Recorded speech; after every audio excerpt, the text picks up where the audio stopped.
Welcome to the City of London. We're in the capital of England, the seat of the British monarchy for nearly 1,000 years. This is like, hey, I'm a chick magnet.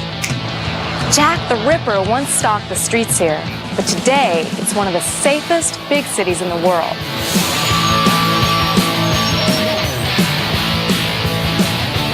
And wherever you go, the people of London are always happy to show you around. Welcome to London, Gov. Like that somewhere special? You know it, right? Hello world, I've been waiting for a chance to see your face. Oh, hello world, I am ready for a different kind of place. And I'm flying to somewhere else, 'cause I'm searching for something else. And I'm leaving, I don't know where I'm gonna land. Oh no, yes, I'm leaving, I don't know where I'm gonna land.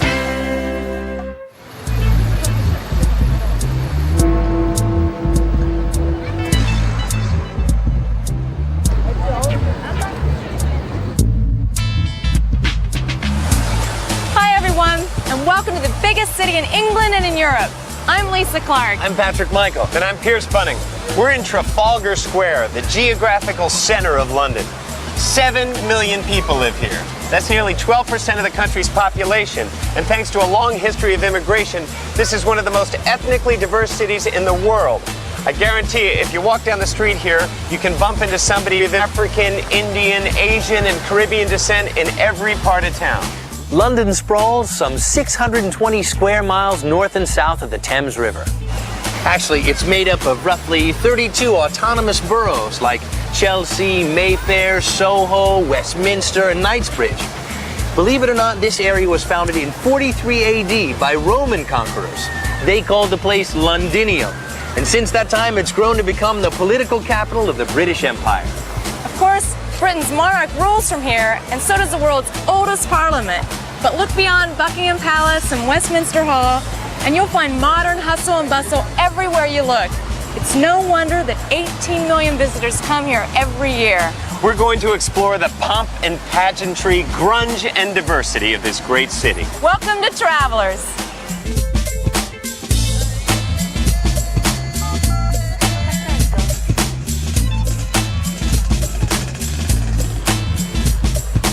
So you've got everything. You've got the nightclubs, you've got the nightlife, you've got money, you've got people, cosmopolitan people from everywhere in the world are here. Well, yeah, there's lots of people around, so Yeah. that's what I like about it. It's always alive. It's just a genuinely cosmopolitan city, isn't it? I mean, it's more, it has a history of accepting everyone. Why is it the best place to be? There's so many places to eat. There's untold amount of clubs that are the best music, the best DJs, and the atmosphere is just... and I miss it when I go away. If I blindfolded you and dropped you off, how would you know where you are? The smell. The fumes. Oh boy. It's the air quality. Just the congestion. Pretty stressful if you work here and live here, but it's got diversity, really. So there's so many different places. There's not one point in London you could say and go, I've been there and I've seen it and I've done it, because it's so broad. London spreads out so far that it kind of dissipates a little bit. It doesn't sort of trap you. It doesn't feel like there's no sky there.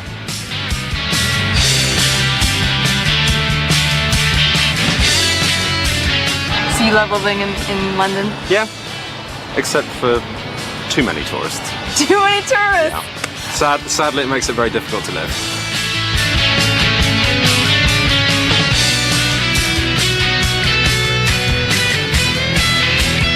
Everywhere you go here is different restaurants, different cultures. That's what makes it so vibrant.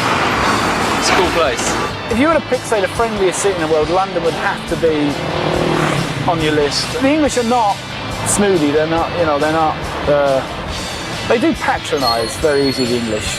It is one of their problems. But then, you know, when you've owned 3/4 of the world, as we once did, you get pretty damn patronising. Making your way around the 620 square miles that make up London can be a daunting task. 1 million commuters come into the city every day, and traffic is said to move more slowly today than it did in horse and carriage times.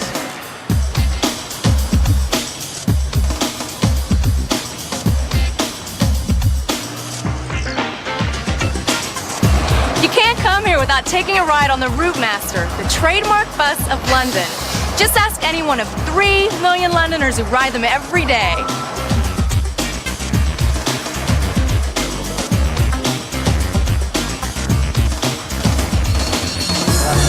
Then there's the world's oldest underground system, started in 1863 as a steam-operated railway. Every year, about 750 million people ride the tube. In fact, people here are more likely to find a location by its tube stop than its address.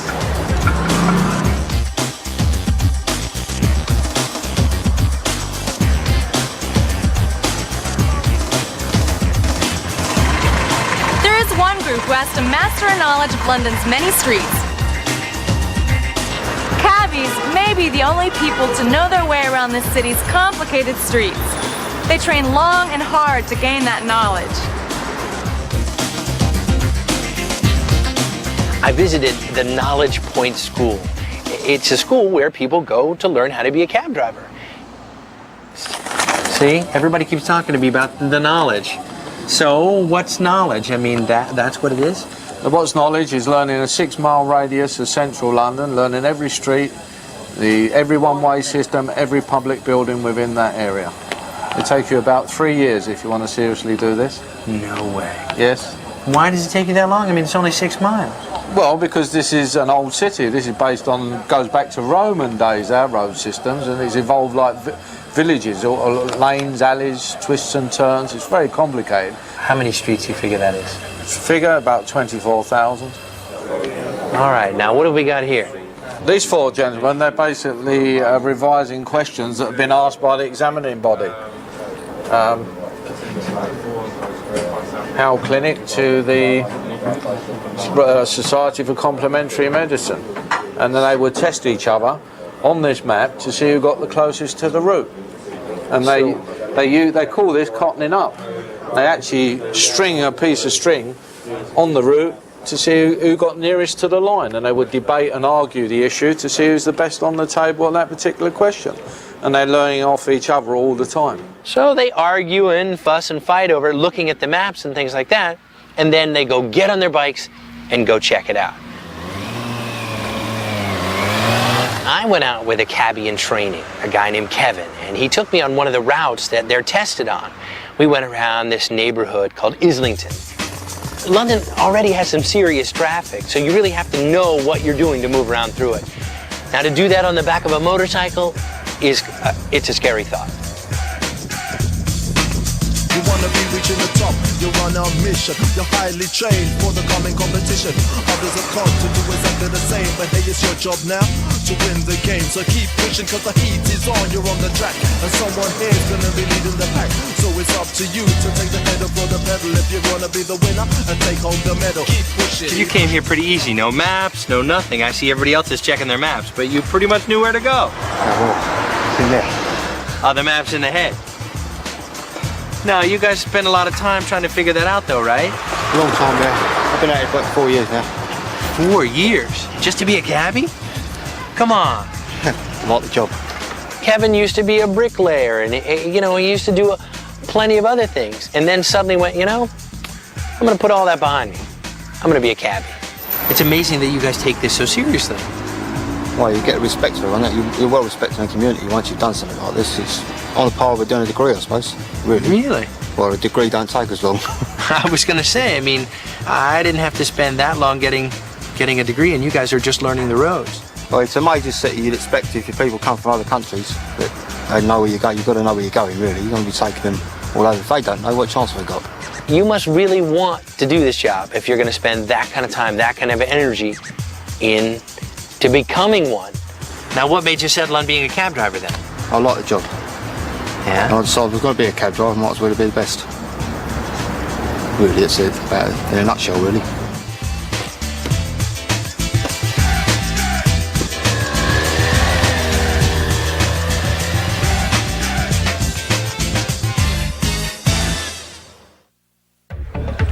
$4,000 employees, 330 departments, and anything that you could possibly imagine to buy. Next on Travelers, London's shopping mecca.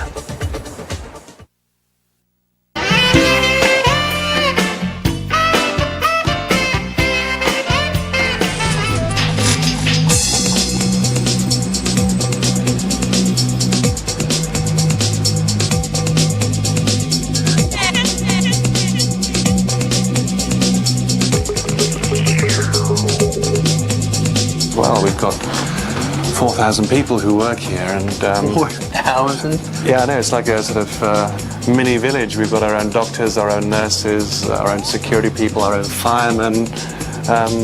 You know, we try to be as self-sufficient as possible. We've got 400 departments arranged around the store, and we like to think that we can offer a little bit of everything. What is it? Well, this is the book department. I think we've got something like 500,000 different books in here. We've got 7 food halls, each offering a very specific range of products. This, of course, is the meat and fish hall. Not to everybody's taste, but it happens to be the most architecturally beautiful. You have a reputation for the quality and the unusual. You can get anything in Harrods, right? Our motto is all things for all people, everywhere. 60% of our turnover comes from people who live here in central London. Those people don't want, in general terms, to buy diamond and gold encrusted dog collars. Those people want to buy a new washing machine, they want to buy a new pair of socks, they want to buy a loaf of bread. But the fact is, you have a diamond encrusted dog collar, don't you? It just so happens that we do. Well, we did, in fact. We sold it the other day. This is a rather natty little tuxedo for the gentleman pet.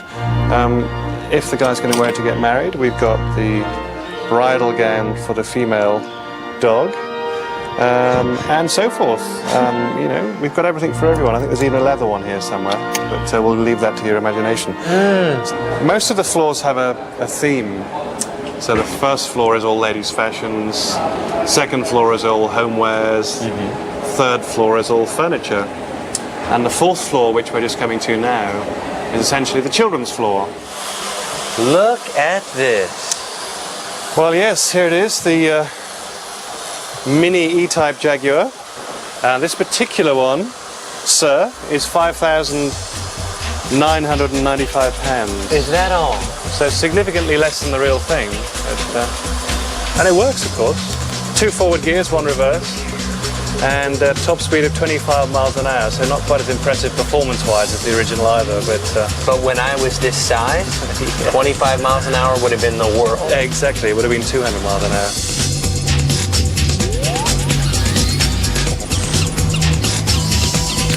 It's no wonder that Harrods is London's 3rd largest tourist attraction.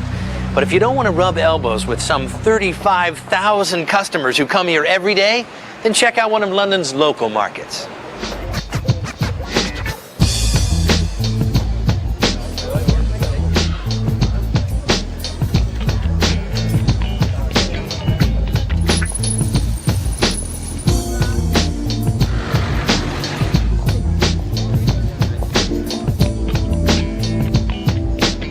This is all known as Petticoat Lane Market. It actually started off as Hogs Lane because there was Hogs Lane? Yeah, because there were pigs in all the fields. It was just all fields and grass.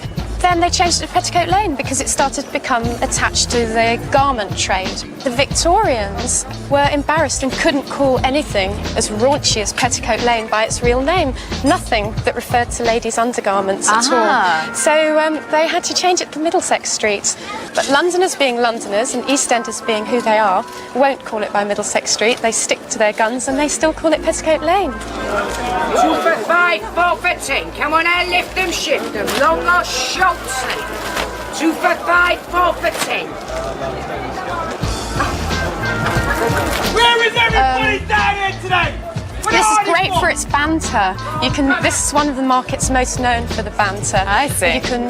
Really, they shout. Nobody doesn't banter down here, they just talk. They don't banter. Sorry. Not for an awful lot of people coming down Petticoat Lane these days to do their shopping. All they want is a bag of chips these days. Teresa was telling me a lot about the history, which is very colorful, and it's amazing how much it's changed. Well, you can see from the textiles around here that the Bangladeshi people really have integrated since they came over about 50 years or so ago. A lot of these clothes are imported or made very cheaply here, which is why they keep the prices so low. It attracts lots of secretaries from the city area, which is where all the financial institutions and the banks are. There's some shoes over here that you really must have a look at. Look at these. Especially those lovely Union Jack wedges up there. How fab and groovy are they? They're wonderful, aren't they? They are really so trendy though. All the clubbers are wearing these sort of boots. How about some nice trendy leopard skin trousers? I have to see these. Look at those. Now they flow quite nicely because they're in that nice drapey fabric. Actually, they're kind of fun. Little top to match as well. Some lovely, beautiful fabric. And very, very cheap. You'd be lucky that, you know, if they asked you for more than 10 or 15 pounds for those. Well, those are actually really, nice. Really beautiful, lovely colour.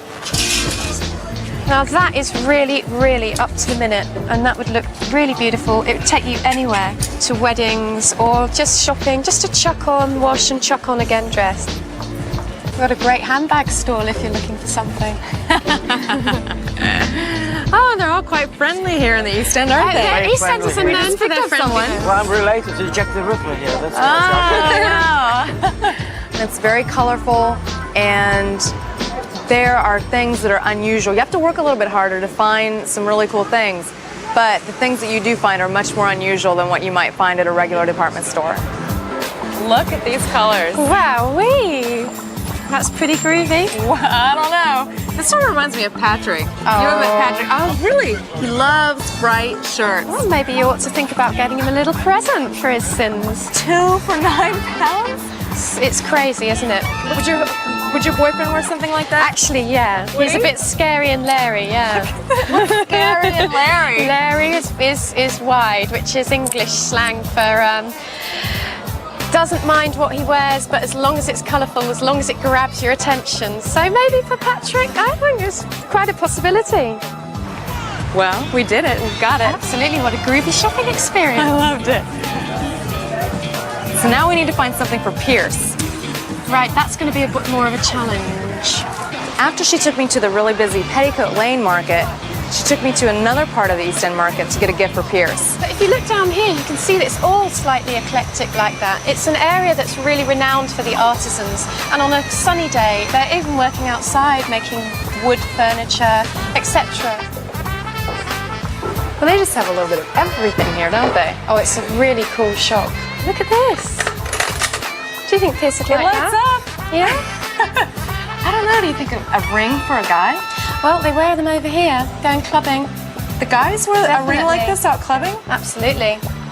Wow. She said that's something that an East End guy would wear. So I decided to get Pierce that. I hope Patrick and Pierce enjoy their presents. Oh, you know they're going to, and Pierce is going to be so surprised to see you start a new trend. Absolutely. Take a few British trends around the world now, won't we? Listen, you take care. Okay, Thanks so much. and you. Okay, bye. See you soon.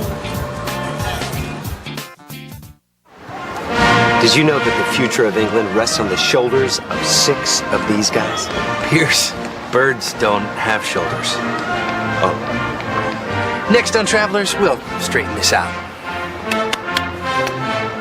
Wings.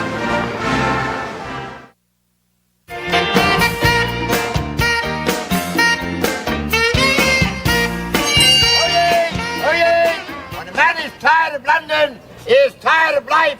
For in London, there is all that life can afford. God save the Queen!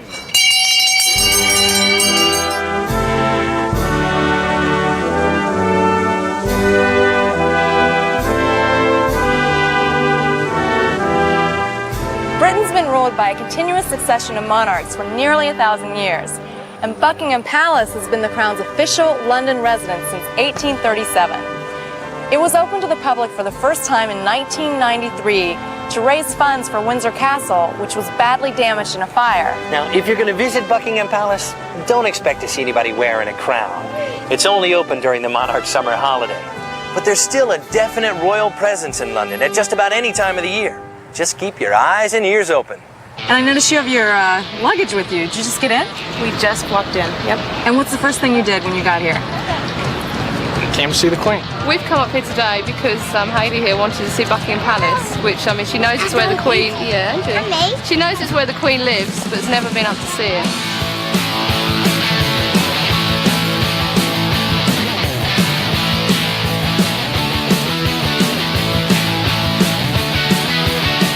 Of course, being an American, I think it's a lot of pomp and circumstance, and it's a great deal of money spent for a lot of stuff that doesn't do a lot of people a lot of good. Well, I think it's important to have a heritage. It's important to have the sense of being, the sense of knowing where you're coming from, and it's a good thing.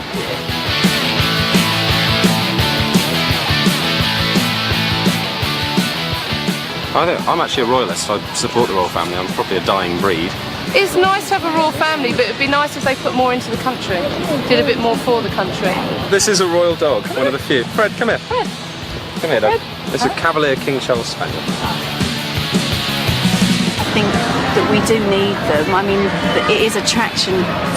People do come here basically to see Buckingham Palace, etc., don't they? I think if he was to disappear or to go away, then he'd be very much missed.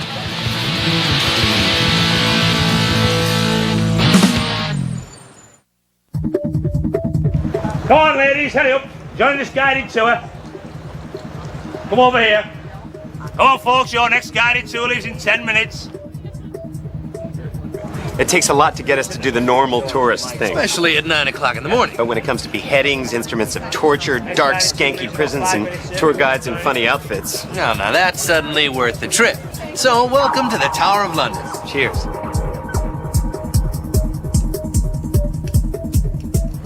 On this morning's tour, I'm going to take you through 900 years of history in 50 minutes. Could be a lot less than that. It really depends on how much I can remember. As we look at the tower today, we know it took over 200 years to build, and it covers an area of 18.5 acres. But how did it all begin? We've got to go back to the year 1066. William of Normandy defeated King Harold at the Battle of Hastings. William was brought to London, and on Christmas Day of that year in Westminster Abbey, he proclaimed himself King William I of England. He needed a fortress in which to live and from where to govern.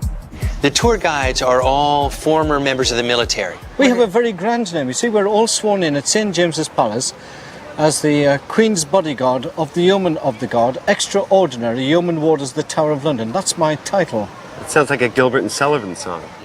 They give the most incredible tours of the area because they've got all the facts and figures as well as that personality. Now, as you can see, there's a green area goes all the way around the Tower of London, and this used to be the moat. When you come here, you can just walk around on your own, or you can get a guided tour. That's the hard part about working here, though. You'd have to wear that outfit. Yeah. I hear the chicks really dig it. Oh, you know it. They love a guy in uniform. Come on. The Tower of London is this spooky place you hear about when you're a little kid. Ladies were never beheaded in public. To be dragged on a hurdle from the Tower of London to Holborn, hanged until they were nearly dead, and then opened up in the sign of the cross. They then disemboweled and the parts were burnt on a small brazier beside them. They were then beheaded, and the body was cut into 4 quarters and sent to different parts of the kingdom. Now, ladies and gentlemen, that's got nothing to do with the Tower of London. It's just one night I was having a little bit supper. I was reading this and I thought, that's just what they want to hear. Walking through the tour, I started to kind of go, but not because I wasn't interested, but because English history is so dense. There are so many royal lines, and this person died here, and this and this and this. It's like, unless you're a professor, how are you going to keep it all straight? The executions. The first was in 1536, Queen Anne Boleyn. She was accused of adultery, witchcraft, and incest.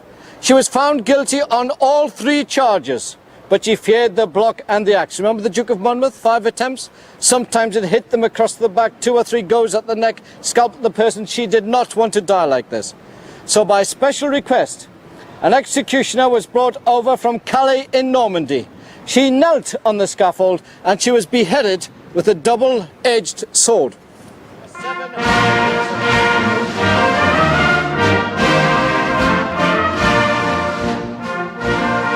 You're walking on the old battlements and around the towers where you know Henry VIII and Anne Boleyn and Sir Walter Raleigh once walked.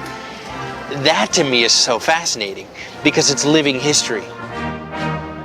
Then there are these ravens all over the place that they say have been here for 900 years because they used to feed on the carrion of all the dead carcasses of people killed here. Well, there have always been ravens at the Tower of London because this was a place where they could get fed very well. Can you remember on the tour I mentioned 3 square turrets and 1 round, and the round one's on the northeast corner. Now that's where the first Royal Observatory used to be. In 1666, there was the Great Fire of London. It demolished 4/5 of the city, and the biggest building that was left was the Tower of London. So they flocked here in their hundreds. Well, of course, the observer there, he complained to the king. He said, look, I can't do the job properly. And so he requested that they kill all the ravens. But of course, the king was very superstitious, and he thought, right, we better keep 6 of them. So it's ever since the time of King Charles II that we have the ravens. If they leave the Tower of London, England, the monarchy and the tower collapses. So that's why they're kept here, you see. That's why their feathers are clipped.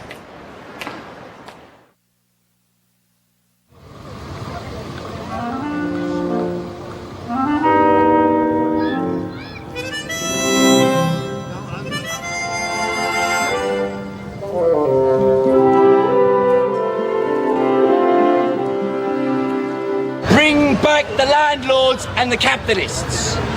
They bring us higher living standards and more freedom. Have your country. Don't live country. You're doing a film or?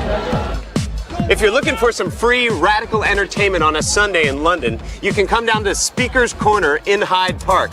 What was once the site of hangings during the Middle Ages has since transformed into a kind of poor man's House of Commons.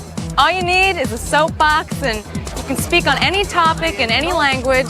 And the only rules seem to be that you can't insult God and you can't incite a riot. If women are to have the freedom they desire since the days of the suffragettes, they will become in control of men. It's kind of a United Nations for craziness. Not that everybody's crazy what they're talking about, but some of the ideas are kind of different.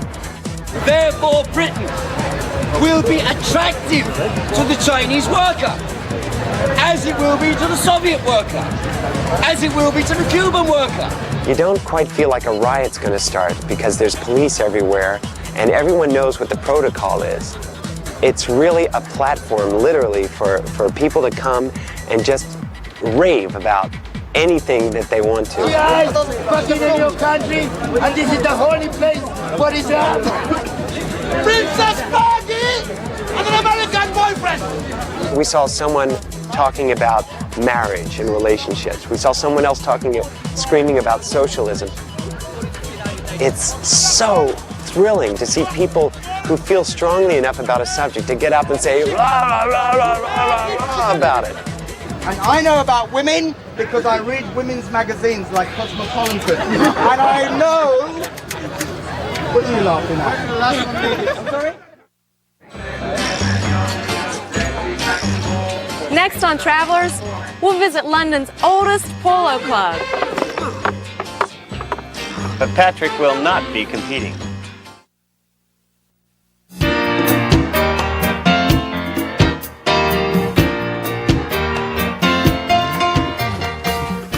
When you're tired of tour buses and the crowded streets of London and late nights in Soho, come to the English countryside and watch a little polo. We're at Ham Polo Grounds, just miles from the city centre, and it's London's oldest polo club. And the only one that would let us in.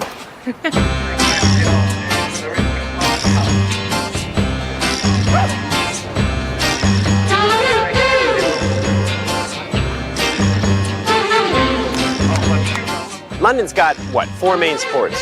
Rugby, soccer, cricket, and polo. We thought we'd pick the most specific highbrow thing we could find, and that was polo. It only takes 40 minutes, and you can sit on the sidelines and get a lot of neck exercise.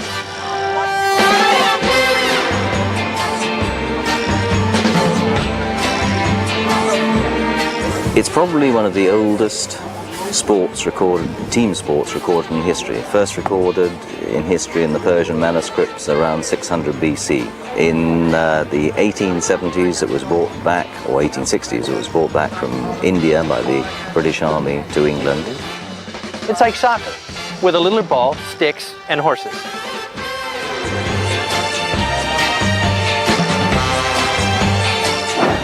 The game starts off in the centre of the ground, where one of the mounted umpires will throw the ball in, and then they will try and score at one end or the other.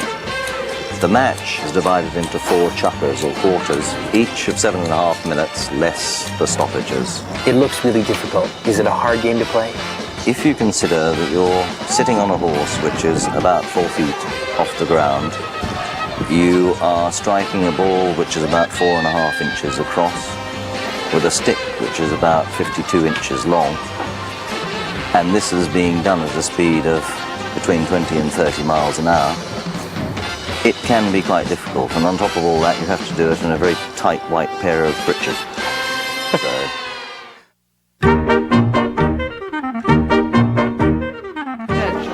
Hey, Pierce. We're gonna go stomp some divots. Oh, all right. Shall we? Yes. Grab your things.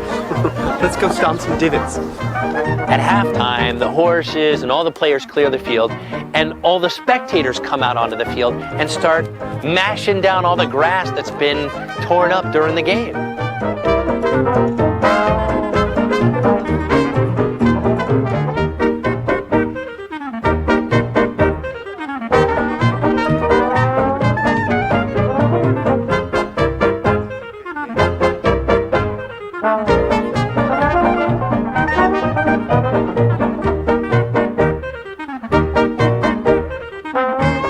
Polo is high entertainment here at the Ham Polo Grounds. Let's go talk to some of the spectators and see what they think. We haven't been following it very closely, we've been chatting. I see. We like the ponies more than anything. I understand. But we've only just figured out the game really just by watching it, the chukkers and everything. We met polo fans who belong to the general public who come to one side of the field and sit in their lawn chairs. It's the hoi polloi over here. And then we met members of the actual club.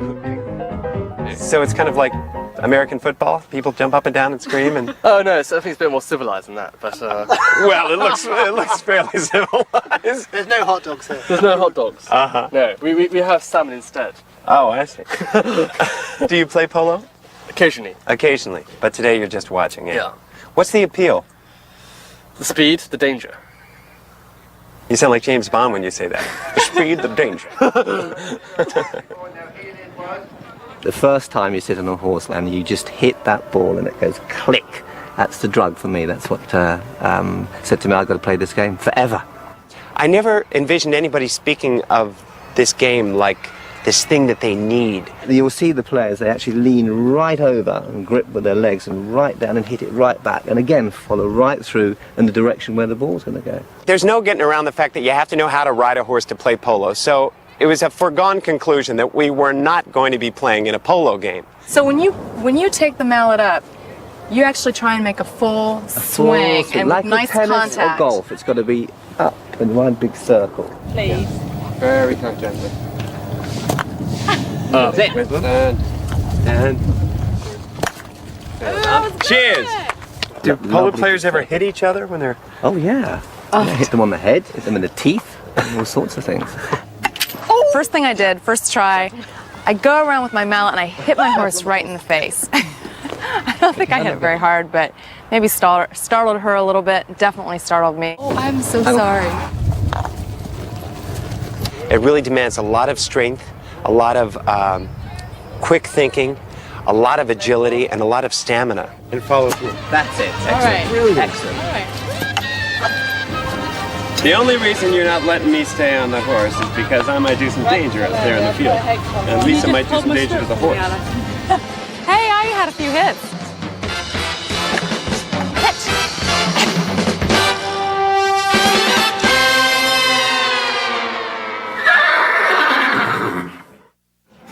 Next on Travelers, Sir Walter Horehound. From South Philly. Shut up.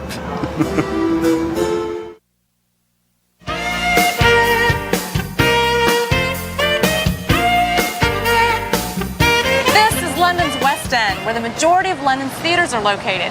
There are more than 40 theatres here, and there's no way I can see them on my own, so I've asked one of London's Blue Badge guides to show me a few. I'd be delighted, Lisa. Right, let's go. Right.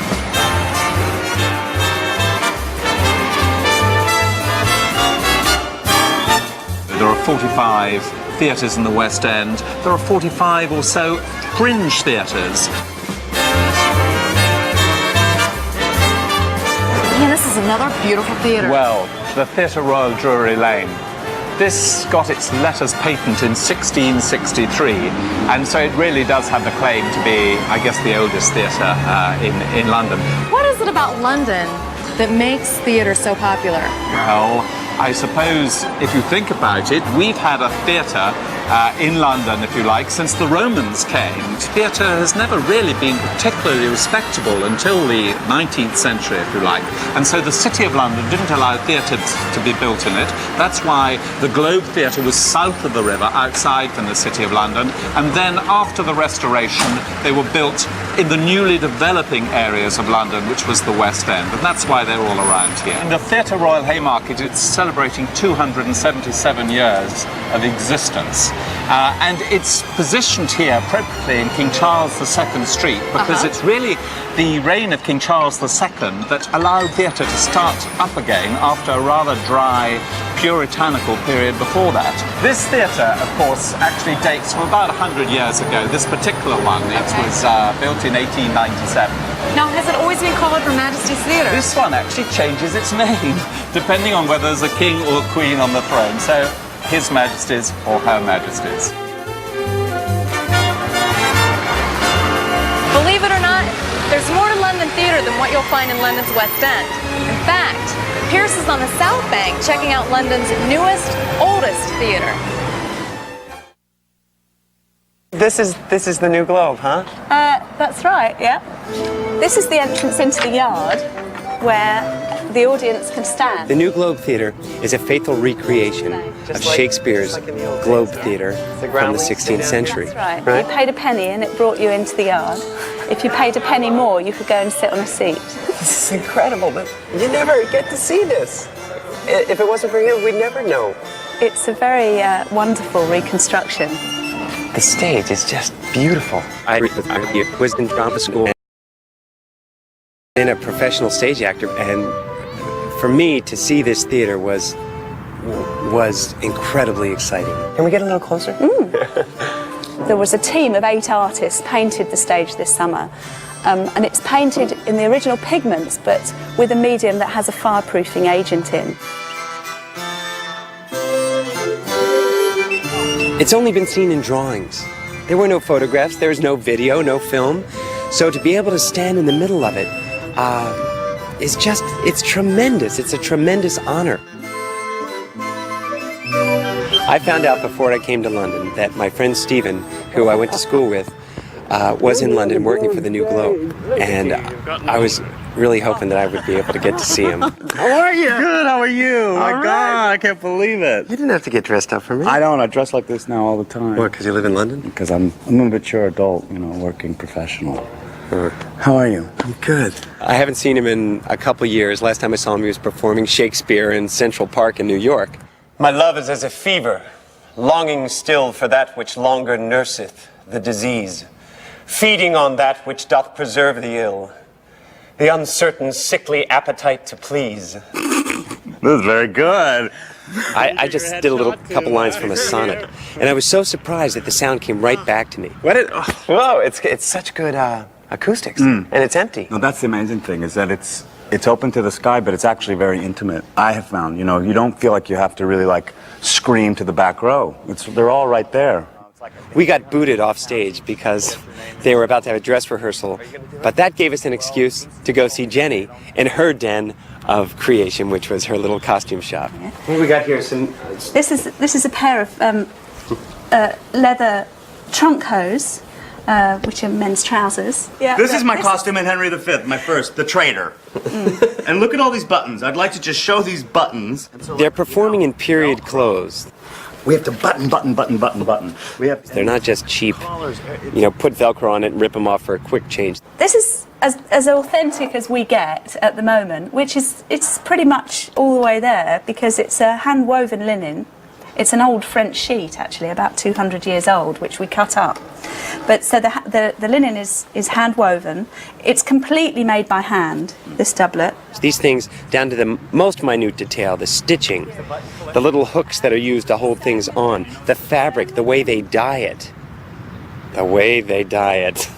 This has been mordanted with urine. So this is really pretty authentic. Wait a minute. Urine. She said it. Yeah. Human urine? Yeah. Oh, From a child. Disgusting. From a child. Did you find a special child for it, or was it just, hey, come here? I think it was Pee the on child this. of the maker. That's sad. Well, no, it's quite hygienic, really. Stephen had one of his outfits there he put on, and she actually had one that I could put on from this character named Sir Walter Whorehound. We've copied the exact pattern of a shirt found on a man who was murdered in Sweden in 1567. I'm going to let my hair down because I think that's more Elizabethan, I think that's right?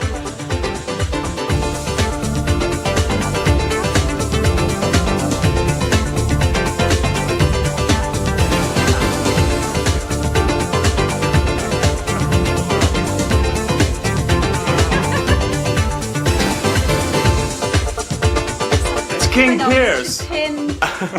It's like if you were at the coolest museum in the world and you saw a king's outfit behind glass and you actually got to try it on. That's what it was like going to see Jenny. Like, hey, I'm a chick magnet. Hey, baby. What's a Shakespearean goodbye?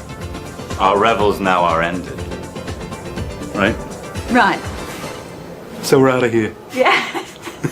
Okay. Do you have 1 minute to talk? Not a bit? Are you running from someone? Are you hiding? Next on Travelers, London After Dark.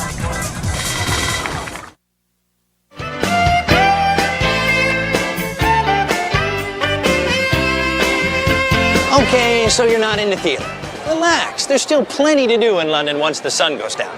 There's movies, nightclubs, comedy clubs, live music, dancing, and remember, it doesn't end at last call. In fact, it's just getting started.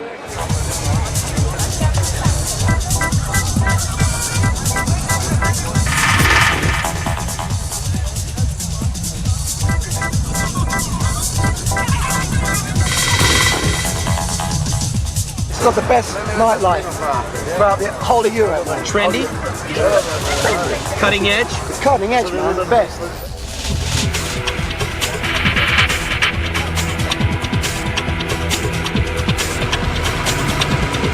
This is Piccadilly Circus, London's version of Times Square. And you know what that means.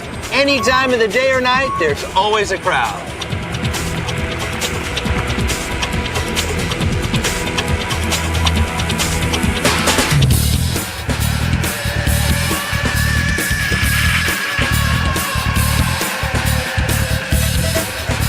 Then there's St. Christopher's Place, a trendy little hotspot for dinner and drinks.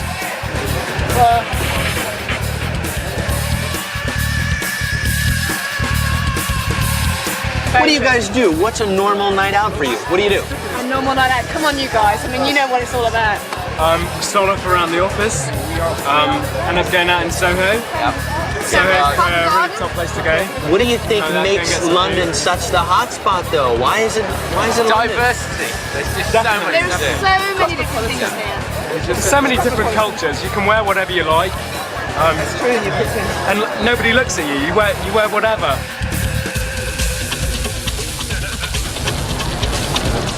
And this is Soho, with its gritty, urban, alternative nightclub scene.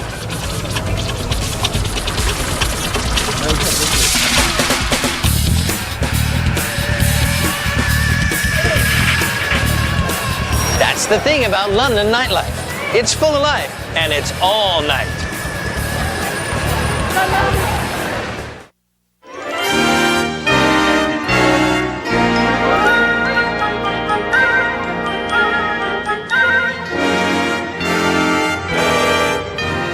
You know, we might have just missed the boat on this trip, guys. Why? Well, we came to London to see the sights, right? We could have just gone to Arizona. What are you talking about? The London Bridge is in Arizona. What? These guys came from Arizona to buy a bridge, right? They thought they were getting that one. Instead, they got the London Bridge. That's the London Bridge. Oh, that's the Tower Bridge. The London Bridge is this simple old regular bridge right behind it. Wait a minute.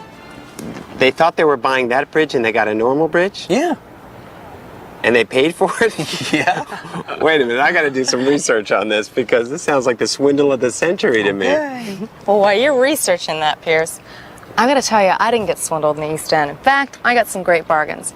Patrick, I got something for you that has your name written all over it. What do you think? Yes, it does. You're a genius. That's not a shirt, it's a dessert topping. It's one of the 4 food groups. You Patrick. know me so Pierce, well.